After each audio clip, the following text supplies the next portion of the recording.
Logan woke to the sound of something scraping against wood. His first thought was rats. The house was old, full of unseen cracks where things with too many legs could slip through. But as he lay there, listening, he realized the sound wasn't the frantic scurry of claws. It was slower, deliberate. A fingernail dragged along the grain of a wooden surface. He swallowed hard and turned his head toward the bedroom door. It was shut. Locked, like always. The noise wasn't coming from there. It was coming from inside the closet. Logan sat up, his breath shallow. The air was thick with something damp, something wrong.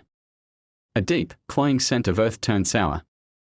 The kind of smell that lingered in places where things were buried but didn't stay that way. His body refused to move for a long moment. Then, as if his limbs belonged to someone else, he slid his feet to the floor. The wood was cold against his skin.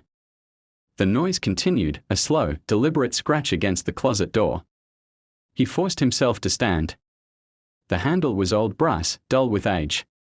He hesitated before touching it, fingers hovering just above the metal. Every instinct screamed to stop, to get back into bed, to pretend he heard nothing at all. But Logan was not the kind of man who ignored things. He twisted the knob and pulled the door open. The closet was dark. Clothes hung in limp rows, undisturbed.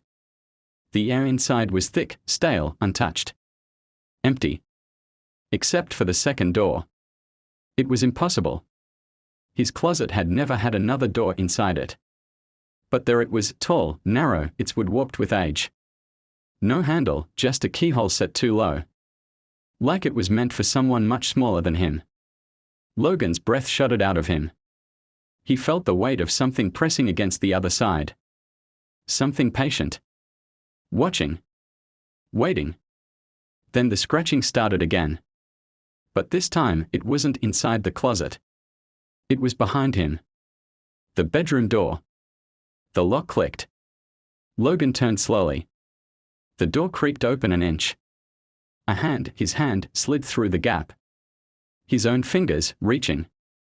Logan stumbled back, crashing into the closet. His heart slammed against his ribs, his breath coming in ragged bursts. The door swung open further, revealing more of himself. The same face. The same vacant eyes, dull and glassy. The other Logan stepped forward, bare feet whispering against the wood. The real Logan tried to move, to run, but the other one was faster. The last thing Logan saw was his own hand reaching for his throat.